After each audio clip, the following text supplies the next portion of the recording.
Trump Reads the Bible, session 114. Mr. President, let's just try to get through Matthew 22, 15 through 22. Once again, sir, no need to embellish or ad-lib, if you wouldn't mind, and we are rolling.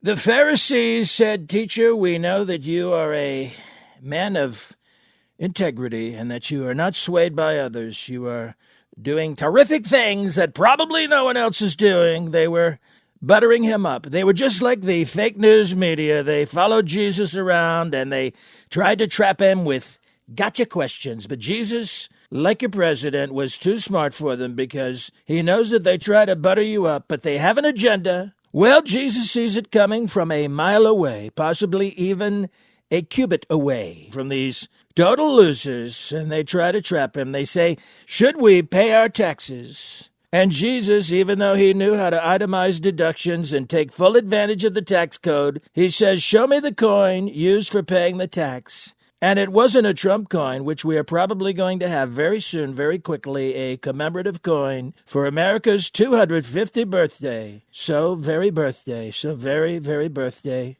And he said, "Render unto Caesar what is Caesar's, and unto God what is God's. Pay your taxes and never mind what Rachel Maddow has. It's a lot of fluff. It's a lot of nothing. I have the cleanest, the best taxes, all the taxes, everything with the taxes." But the best part is when Jesus called them hypocrites right to their faces. They hate that. They hate when you do that, but we love it. And it's why the Bible is the best book. Maybe even better than my book. It's got all the energy of Art of the Deal and none of the cheating on your wives. Thank you, sir. Again, we may edit some of that out.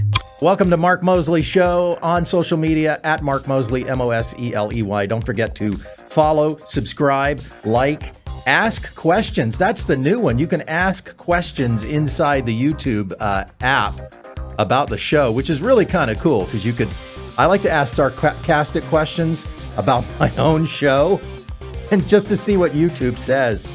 But anyway, check it out on YouTube. Don't forget to subscribe there. And my show is also available on Rumble, although to this day, if you go look for it on Rumble, you still can't find it. So you have to go to my Facebook and get the link from there, and then it'll take you to Rumble. There's a new sheriff in town.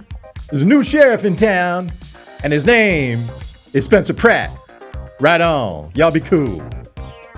Eddie Murphy, 48 Hours, 1982, 83, somewhere there. Anyway, Spencer Pratt is the new name in case you never heard it before. Or, if you were a fan of The Hills, back in the day, you remember him from that. Well, anyway, he's running for mayor of Los Angeles, and it's the name on everybody's lips.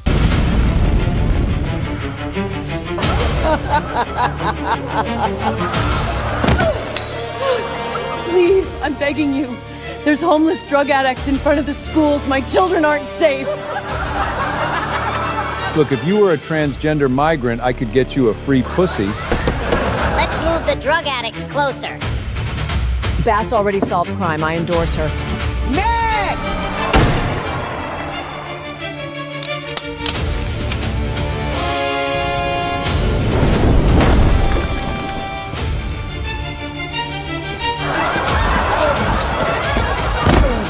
Please, I just want to rebuild my home. It's been over a year.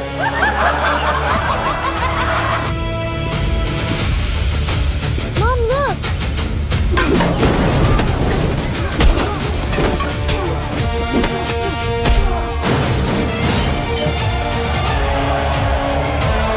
This is a machine. If we want to burn this town to the ground, pull through that!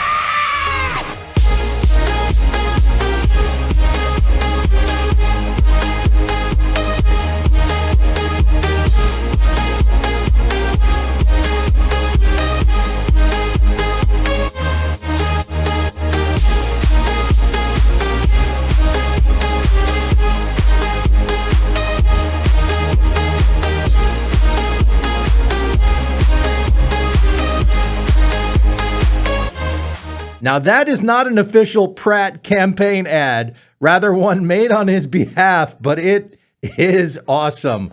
Talk about putting AI to good use there. In a debate, which just happened as of the taping of this podcast, just happened last night, that's got even the most jaded, and we have a lot of jaded people in L.A. Think New York, but even worse, okay? Look, I love New Yorkers, but you guys are so cynical. You do not suffer fools.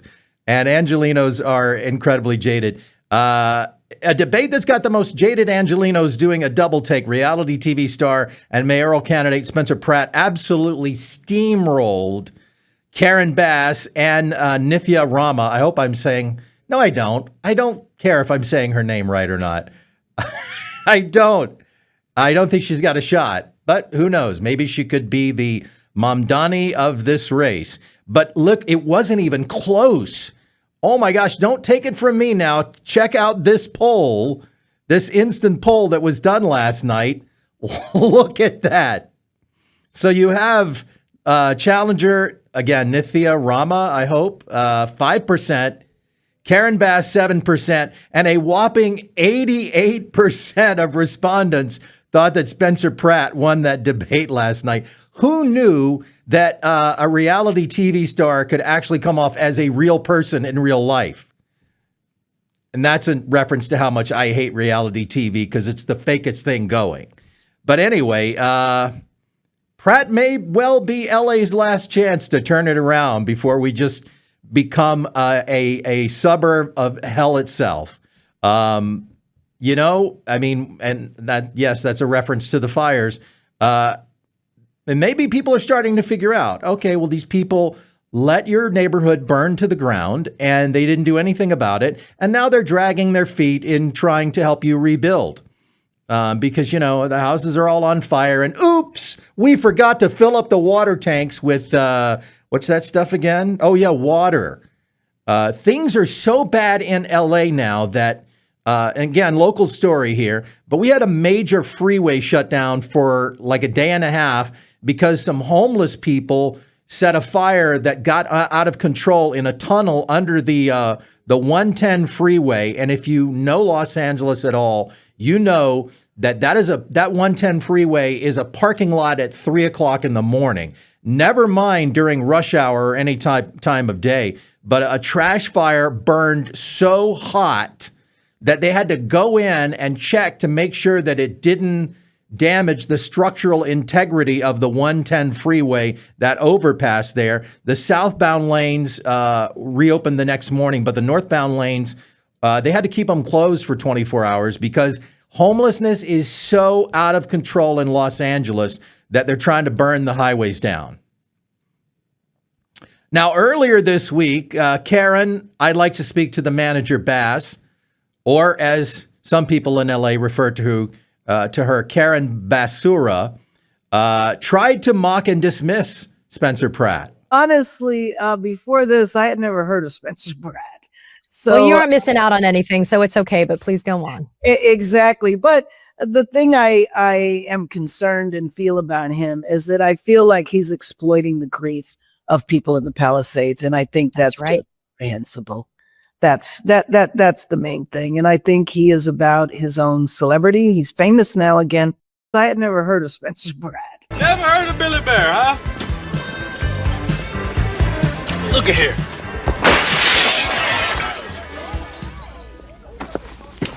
Heard of him now, man? Who's laughing now?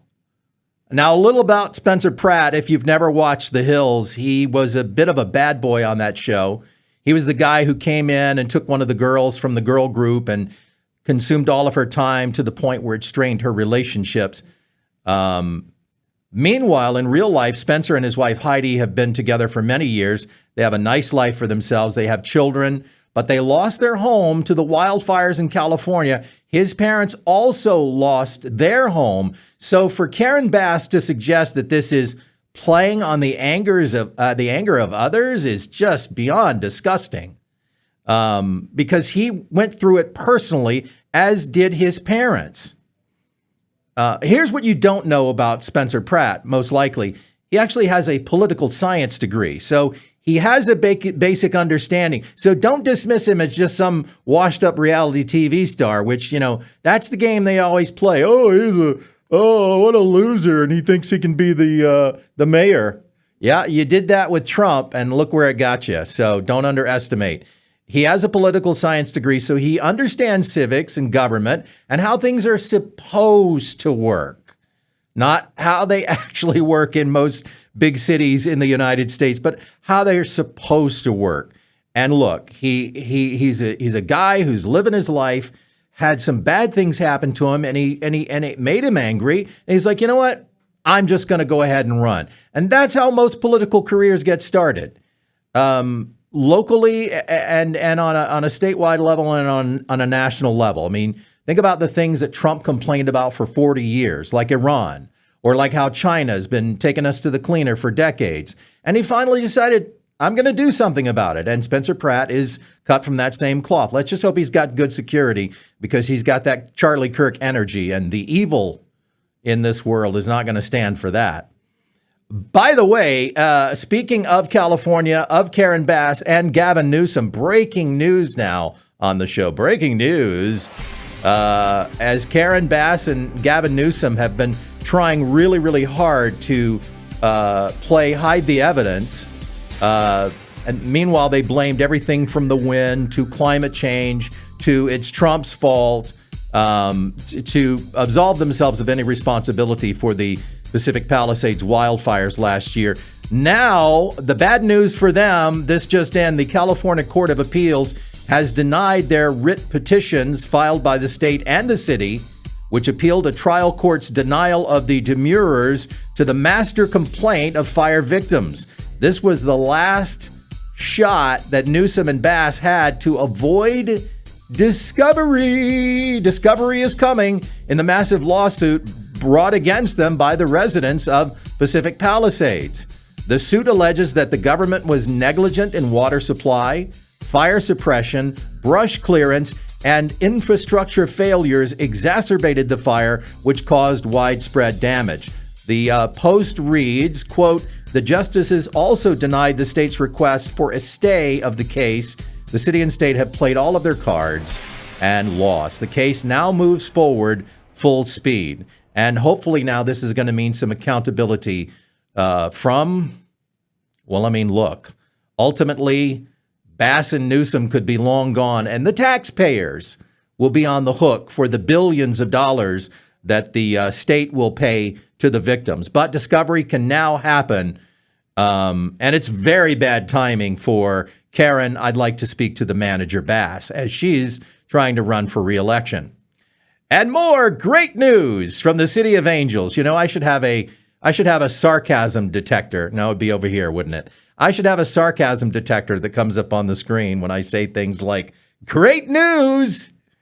The City of Los Angeles City Council just threw its full weight towards a crackdown on LAPD being able to pull you over on a pretextual basis.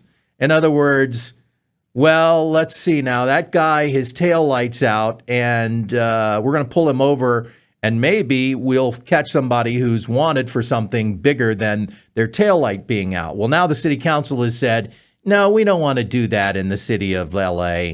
A unanimous 14-0 vote. They will be reining in traffic stops, a routine tool that officers have long used to pull drivers over for minor violations and then probe for bigger crimes. You see, we can't do that. We just can't have that. That's unfair to the criminals that are driving our streets. And it's barbaric, in fact, according to former Councilman Mike Bonin back in 2020, who introduced this motion. Minor violation pretext being barbaric and wholly uncivilized. They're uncivilized, and we're terribly civilized in the city of Los Angeles. And he calls this ruling now a big down payment. So all I can say is it's been nice knowing you all. God bless. Good night. Anyway, wins everywhere for the right this week. Wins in the Fed being able to keep the evidence collected related to the 2020 election in Georgia. So we're going to get some answers there maybe, and maybe Trump will eventually be proven right. yet again, about Georgia. We'll see. We got wins in Florida and Louisiana with redistricting. Florida has officially locked in a major redistricting shift ahead of the 2026 midterms. Governor DeSantis signing that new congressional map that was quickly passed with Republican-controlled legislature during a special session. And this redraw of all 28 congressional districts in Florida comes after, look, a lot of people have moved to Florida, moved around in Florida. I mean, a massive wave of population shift in Florida has been happening ever since they decided to make us all wear masks and learn from home, kids. And a lot of people were just like, you know what? I'm going to Disney World. And they did. And now DeSantis has the legitimate reasons to do this. But of course, it will be sued in court by the Democrats there in Florida and Democrats around the country. But for now, the map is signed. It's in place. So wins there and wins in the primary races in Indiana related to redistricting there. A win in D.C. Remember last year when Trump did a surge in D.C. and the left just went freaking nuts about what is he doing? Studies are showing that crime is down in D.C. Trump must be Hitler. He's literally Hitler. Well, about that. The news out this week is that police officials are facing termination over juking the stats on crime in D.C. Yes, multiple high-ranking officials in Washington, D.C.'s police department have now been terminated. You've been terminated after an internal investigation found crime statistics were being manipulated. And they weren't being manipulated up, now were they? According to investigators and whistleblowers, serious crimes were downgraded to lesser offenses. Armed robberies were reclassified as lower-level incidents. Data was adjusted to show a sharper drop in crime than actually occurred. At least 3 commanders have already received termination notices, with more potentially facing discipline. The investigation points to a broader issue, a culture inside of leadership that prioritizes optics over accuracy, feelings over facts, especially as public pressure around crime in D.C. was increasing. Oh, the public is complaining. Well, we'll just change the numbers. That'll change reality. That'll make everybody feel really good. Well, the whole time, anecdotally, not being reported by the media, but anecdotally, street-level officers and the police union have been saying, no, things are not better. They're just telling you they're better. So, once again, Trump is Hitler because you juke the stats. Look, if you're propagandizing the public into believing lies, well, you know who else did that? Maybe you're the Nazis. Are we the baddies? And Indiana's Republican primary turned into something much bigger than a normal election. This was a test now where Republican voters in the state of Indiana were like, we're not doing this anymore. You guys are out of here. And I'm talking about Republicans that got primaried out. We're talking about incumbents that got primaried out because they tried to block, well, actually, they did block a redistricting plan in the state of Indiana. Well, President Trump stepped in and he endorsed all their challengers. How did that work out? The results were decisive. Multiple incumbents lost. They didn't lose by a narrow margin either.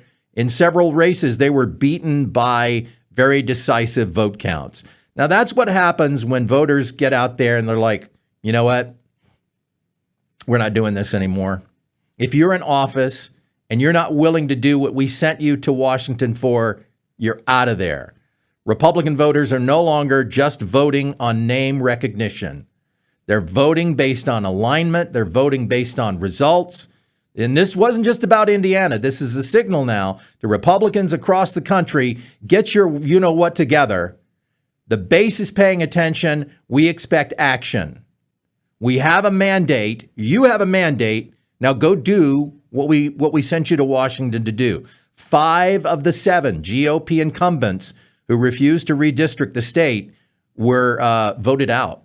Scott Jennings laid it out on CNN. He calls the shots in the Republican Party, and if you go against that, he will pour his wrath out upon you, and it doesn't typically turn out well. As Harry Enton has said before, go against Trump in a primary and you wind up in the grinder, and that's what happened in Indiana. To me, what I was looking for tonight was the forward-looking lessons here. For instance, what's going to happen in Kentucky in a couple of weeks in that 4th congressional district where Thomas Massie is the one congressional Republican who has been the biggest thorn in Donald Trump's side. They have poured millions into that race, and a lot of people are wondering, could he withstand a challenge from a Trump-backed challenger there? If you look at what happened in Indiana tonight, and you're Thomas Massie tonight, or you're anybody else in a primary right now where Trump's on the other side of you, you got to be thinking, this is a bad night for me. Back in California now, this just in from the Babylon Bee. Oh, it's the story of the week from the Babylon Bee. Homeless declare victory in Gavin Newsom's fight against homelessness. San Francisco, the homeless of California, have achieved a final and decisive victory in Gavin Newsom's fight against homelessness. Despite Newsom spending $24 billion on a 7-year war effort, the homeless have steadily conquered more territory, expanding their strongholds in every major city. Veni, vidi, vici, the state is ours, said homeless encampment leader Darren 2 Willis. Already, we have attained our most important objectives in this fight: free drugs, free needles, and unfettered sidewalk access for our public defecation. We continue to strengthen our strategic position every day. Admitting defeat, Newsom reportedly met with homeless representatives in a dilapidated tent under a bridge overpass just south of San Francisco. We tried everything to vanquish them, sighed Newsom. We gave them money, cocaine, and a free pass to commit whatever crimes they pleased. Somehow, it just wasn't enough. According to local sources, the homeless population is celebrating the victory with shopping cart parades and, of course, crack. We've seen unprecedented gains over the course of this fight, said Willis. We have never had more square footage or more crack. Frankly, we couldn't have done it without the state's unwavering commitment to whatever it is they've been doing. At publishing time, a field of grass had declared victory in Gavin Newsom's $126 billion fight to build a high-speed rail.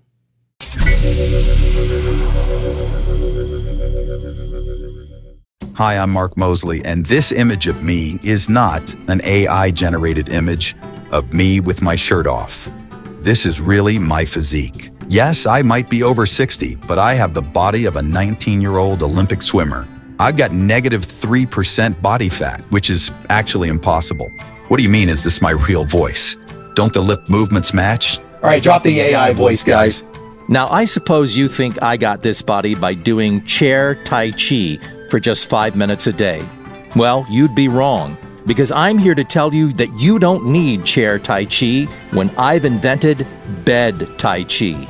Yes, now get the body of a Mr. Universe while lying in bed watching any Alan Ritchson movie.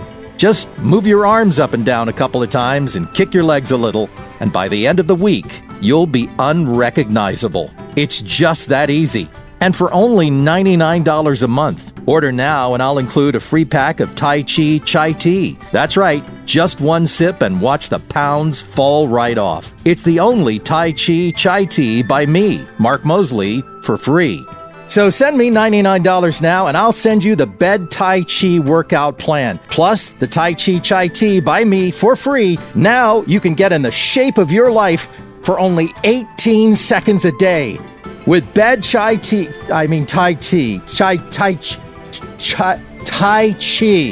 We'll have AI fix that. It had to be done. I am just as sick as I can be of those ads on YouTube for the chair now I'm getting tongue twisted, just like in the ad, the chair Tai Chi. Enough with the AI videos on YouTube. And yes, I'm aware of my own hypocrisy in using AI-generated images and AI changing my own voice to create that comedy sketch But that's just, you know what? That just makes it all the more delicious that it's dripping with irony. Well, Nancy Pelosi is back in the spotlight as former House Speaker Pelosi reportedly rakes in a cool $3 million from the stock market over what time period? Over the past year? No. Over the last month? No. In 1 week. In 1 week, Nancy Pelosi made more money than you or I will ever see in our lives. What a country. Fresh attention has turned to the trading activity of former House Speaker Nancy Pelosi after reports circulated that she generated roughly $3 million. $3 million in stock gains over the last week alone. The number, widely shared on social media, suggests returns that are significantly higher than her annual congressional salary of $174,000 a year as a representative for California's 11th congressional district. $3 million, 18 times her yearly salary. According to the Nancy Pelosi tracker, Pelosi's portfolio has been heavily concentrated in, jot these down, major U.S. tech companies, including NVIDIA, Alphabet, Google, and Broadcom Inc., symbol AVGO. But wait a minute, she's not even our top performer up there in the Congress. Recent findings from ProCap Insights showed that Representative Ro Khanna, also Democrat of California, has emerged as the top performing congressional stock trader in AI-related investments, outperforming the S&P 500 and surpassing Nancy Pelosi. His AI-focused trades delivered a staggering 112% excess return over the S&P 500 from January 2024 to April of this year. 112% return. That performance exceeds Pelosi's 38.5% outperformance, long considered one of the strongest among lawmakers. This is why we need term limits. Only term limits will stop this. Because look, insider trading, I'm not going to be a hack now. Insider trading is a Democrat and a Republican issue. They're both doing it.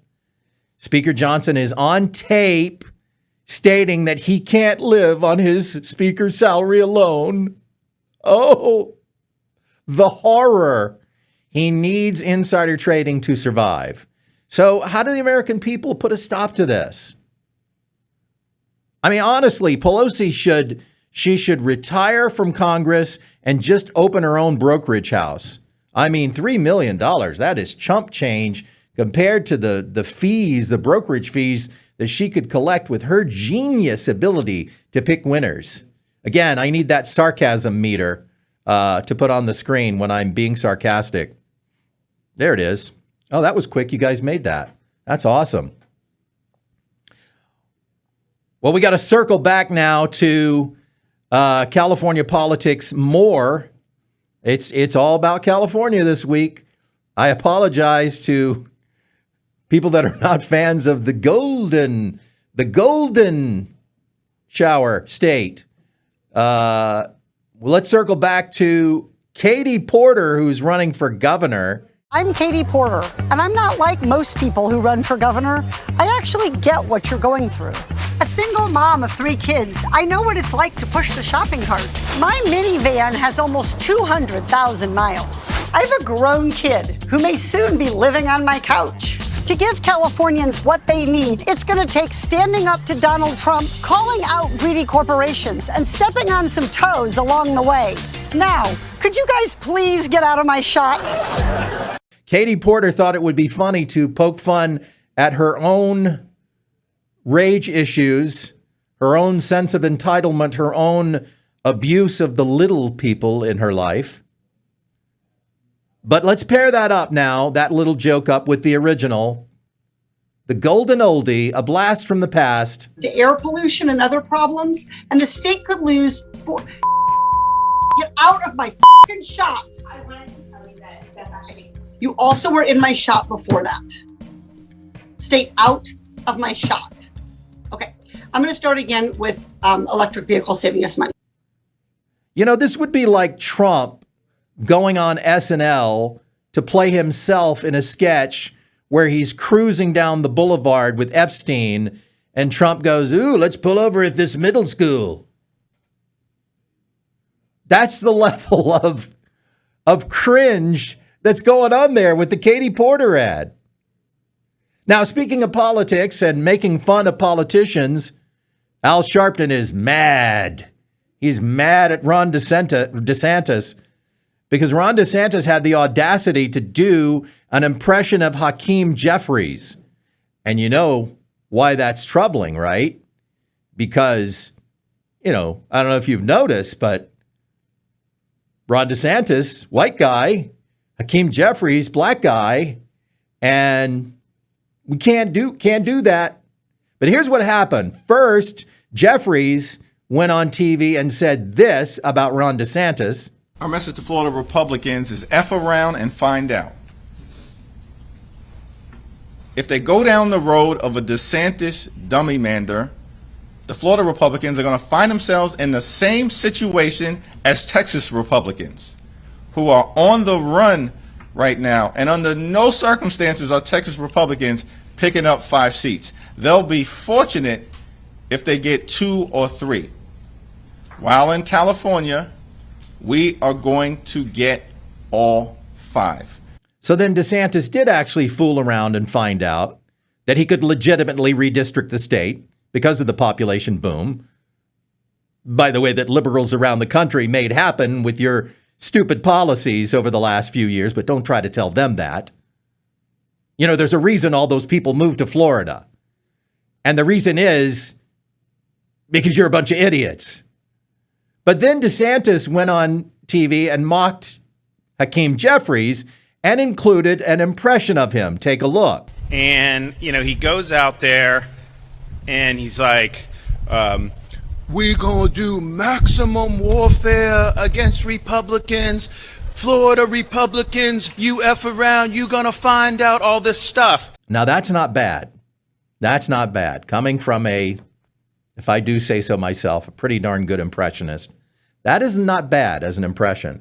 But Al Sharpton was very upset with this because it is offensive for a white man to do an impression of a black man. Now, unfortunately, at this time in the show, I could not find a downloadable version of the video of Al Sharpton to show you, so darn it, I'm just going to have to recreate what he said by doing my offensive impression of Al Sharpton. Quote, Republicans are trying to claim that black majority districts across the country are racially discriminatory. Yet Florida's governor this week has been out mocking House Democratic leader Hakeem Jeffries using an offensive accent, Sharpton said to his guest, Florida Democratic Party Chairman Nikki Fried. Again, I tried to find the video of this, and I could only find an embedded version that I could not download. He went on to ask her, what do you make of the GOP's racist rhetoric right now? At the same time, they're dismantling civil rights protections that have been an important part of our democracy for decades now. I'm not allowed to do that. And I will be issuing a formal public apology on this show next week. But look, this is a game that the left is perfectly willing to play, the redistricting game, this tug of war, as long as they're winning seats, like in California or in Louisiana, the rationale being the circular logic of we have to destroy democracy in order to save democracy. But when the tug of war doesn't go their way, well, then it's all fair and evil and racist and Republicans are bad and black votes are being disenfranchised somehow. It's slavery times Jim Crow times water hoses.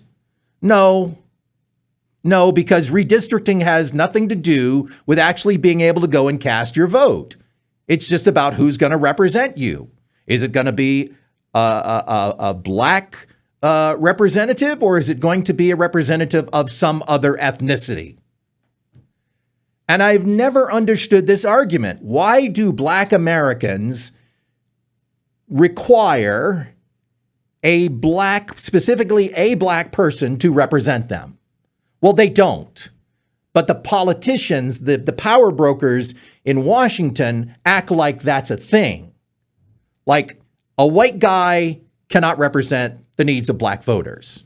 Because, I mean, let's dig down into that. What are you saying here? Are you saying that black people are aliens from another planet that have their own set of special needs, requirements? I have never understood that argument. It really is kind of lacking in logic. You know, they talk about racist. I get it. Black people any day now, if they don't have a black representative, are going to be back in chains because white nationalism is so pervasive in this country that the Southern Poverty Law Center had to prop up the KKK with money from George Soros and Clooney. These are arguments made out of tissue paper. Like single ply Dollar Tree toilet paper arguments. Just tears right through it. You got to use a whole handful. In other insane, ridiculous political news, surely I'm making some of these stories up. I actually did have to go and fact check some of these things to make sure that they weren't fake, because they read like a Babylon Bee headline. Federal judge on Monday decried the prison treatment of President Donald Trump's alleged would-be assassin and apologized to him for the restrictive confinement imposed by jail staff. Cole Allen, 31, has been in federal custody since prosecutors say he attempted to gain access. I love how when they have you on video and it's still allegedly the alleged shooter, prosecutors claim that that's him running through the little thing that's supposed to beep when you go through it, which they were in the process of taking down for some reason.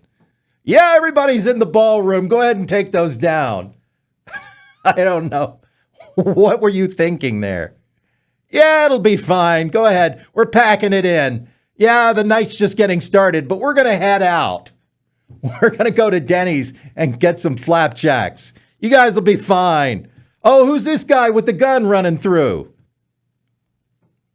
Cole Allen has been in federal custody since prosecutors say, see, I have to read it because this is how it's worded. Since prosecutors say he attempted to gain access to the White House Correspondents' Dinner and kill Trump. Yeah, that's all. It's not like he shoplifted at the Walgreens, but I'm getting ahead of myself. That story's coming up. Magistrate Judge Zia Faruqi told, oh, you got to be kidding me with that name. Zia Faruqi, okay, told an attorney representing the Department of Corrections that he was fascinated and disturbed by Allen's treatment in jail because Allen was placed on suicide watch. Now, suicide watch protocols mandate that Cole remain 24 hours locked down in a safe cell, have no phone access to call or receive visits from anyone other than his legal team. His lawyers wanted to be able to obtain a tablet to assist in his legal defense. He was allegedly denied a copy of the Bible despite more than one request. But you do that so the guy doesn't accidentally Epstein himself. Epstein is being used as a verb in this context. You don't want the guy to Epstein himself. Prosecutor Jocelyn Ballantyne reasoned that since Allen told investigators he did not expect to survive the alleged attack, he thought he was on a suicide mission, that he could possibly be, maybe, perhaps a danger to himself. But an incredulous Faruqi wasn't convinced by that argument. The judge drew comparisons. Oh, get this now. He went there. The judge went there The judge drew comparisons between Allen and defendants arrested for rioting at the Capitol on January 6, 2021, the darkest day in American history. 9/11 times Pearl Harbor times the Civil War. Quote, to me, it's extremely disturbing that he was put in five-point restraints. A person with no criminal history. Yeah, no criminal history, but boy, did you come out of the gate blazing. Pun intended. Faruqi said later, adding that Allen is presumed innocent. Okay. We got you on video, but you're presumed innocent. I know. Look, I know. Technically, he's presumed innocent, but come on. You know what I mean? Quote, this is quoting the judge. It's troubling. I never heard one of the January 6 defendants who was put in 5-point restraints or in a safe cell. Well, that's because you're comparing apples to oranges. If the only way to keep him safe is the most punitive thing, that's a problem. Anyway, he wound up apologizing to Allen, addressing him directly, saying, quote, the jail is going to let me know by tomorrow morning about what's going on with your housing situation. If not, I'm going to have more questions for them. We should be able to get you into the medium portion of the jail with windows where one of the inmates can shiv you to death. No, he didn't say that last part. We will get you the Bible. If we can get you some vegan food. Oh, he's a vegan. Oh, well, let's get him the meals that he requires. Man, I could never be a judge.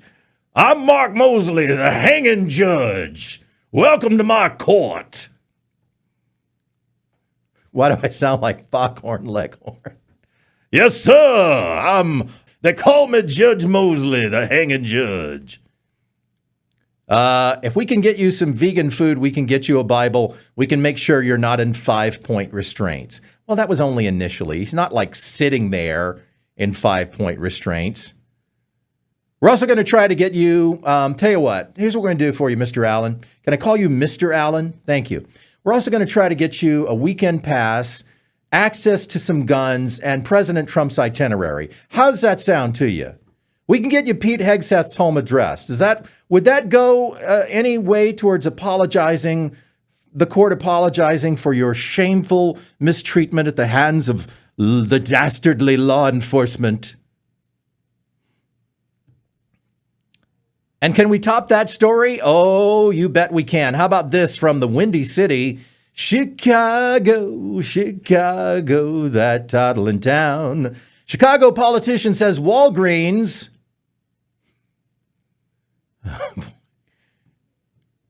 Chicago politician says Walgreens should be charged with first-degree corporate abandonment over closure due to theft. By the way, first-degree corporate abandonment, not an actual criminal statute. It's true that folks are stealing, they're stealing everywhere. Because when you cut jobs in people's communities and folks want to figure out how do I provide for my kids, or if I can go to a store and steal a loaf of bread. Is stealing right? No. But what's wrong is first-degree corporate abandonment. That's Alderman William Hall, who held a news conference on Monday to voice anger over the company's decision to close a location in Chicago's 6th Ward. Quote, Walgreens should be charged with first-degree corporate abandonment, he said. The store is slated to close on June 4th. In a statement to the Chicago Sun-Times, the Chicago area-based, so Walgreens corporate headquarters is in Chicago. They cited theft and violent incidents as the primary factors behind its decision to close the store. Quote, despite a range of efforts, including previous operating adjustments, putting everything behind glass with a lock, these ongoing safety challenges made it increasingly difficult to maintain a secure environment for our team members and customers who can't carry guns because, Chicago gun policies. While this was not an easy decision, safety must remain our top priority. Walgreens confirmed that employees at the location will be eligible to transfer to other stores. So it's a crime to close down the store, but the actual crimes that led up to the closing of the store, those were not being prosecuted very evenly because Kim Foxx was the DA until 2025, and being a Soros-funded DA was a little soft on crime. And when you don't prosecute petty theft, you get more petty theft. You send a message to everybody that, everything at Walgreens, it's just free. Just walk in and take it. What do you guys think this is, California? But the hubris of thinking that your city's crime policies nothing to do with this store closing down. Just doubling down on the concept of, fantasy over reality and how things work as opposed to how things should be. And not to mention that when you have to wait for an employee to come over and unlock the toothpaste cabinet because everybody's jacking the tubes of Colgate, your business is not going to be in business much longer. Customer service to the lip balm aisle. Time now for our doofus of the week.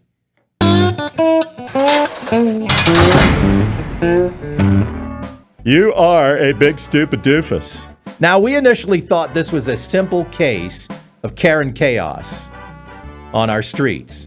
That this woman had just about enough of those kids riding their bikes all over the neighborhood, because there's a viral video now of a woman chasing a kid on a bike with her car, but not in the street. No.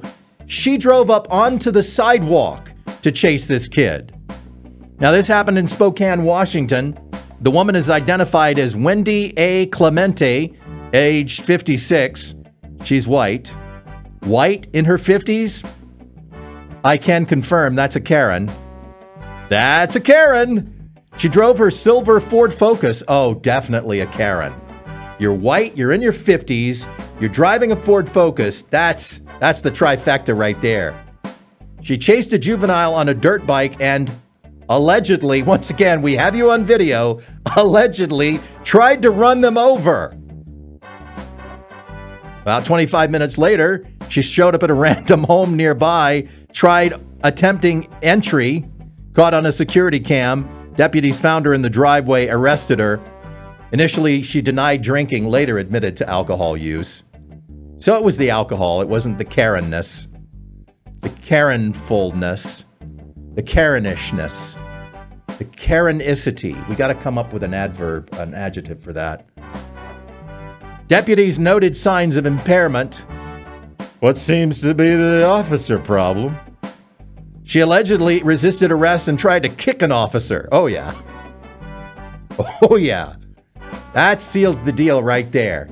You're white, you're driving a Ford Focus, you're in your 50s, and you kick the officer. Karen! This just in, we have confirmation she is a Karen.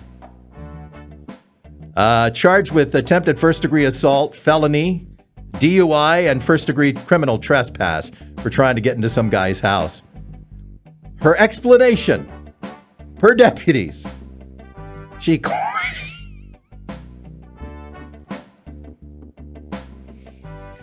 claimed she was out driving with her dog looking to socialize with other dogs.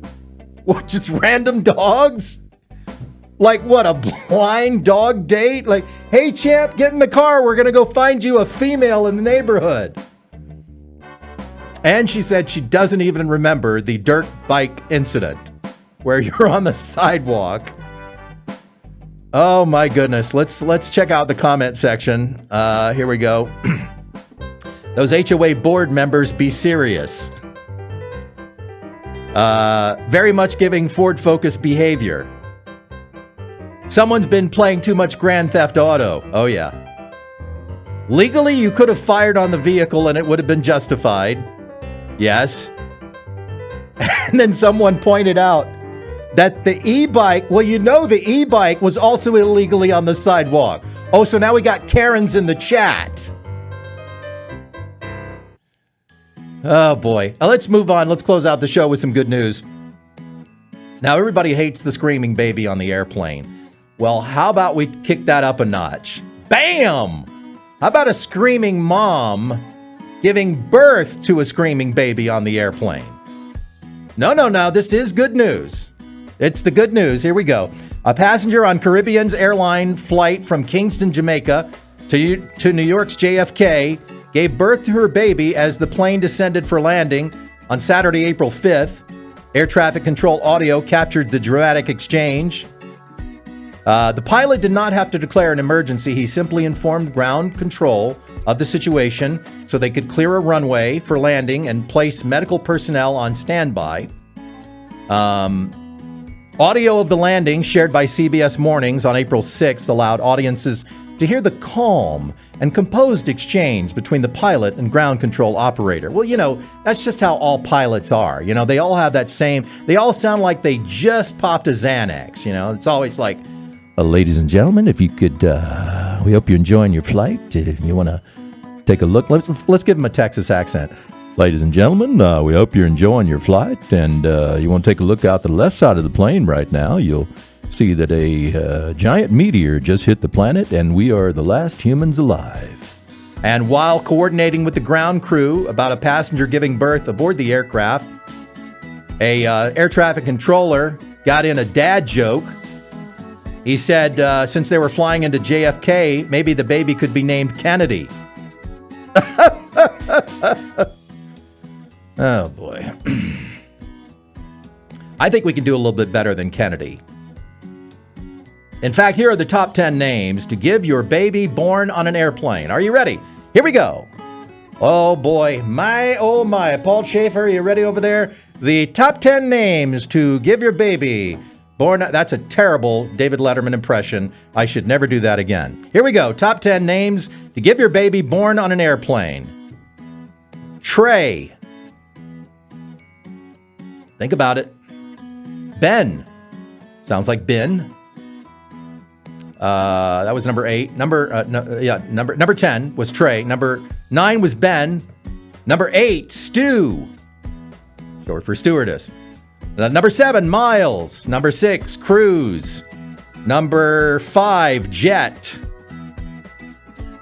Number 4, Skyler. Number 3, Spirit. It's both earthy and a tribute to the now defunct airline. Number 2, Peanut. You know, those things they used to give you before they switched to the much cheaper pretzels. Mother. And the number 1 name to name your baby born on an airplane, Carrie Ann. Get it? Carry on. Carry on. Carrie Ann. Carry on. Idiot. Come back next week for some more high-level dad jokes here on Mark Mosley Show. Until next time, may God bless you with health, joy, and wisdom.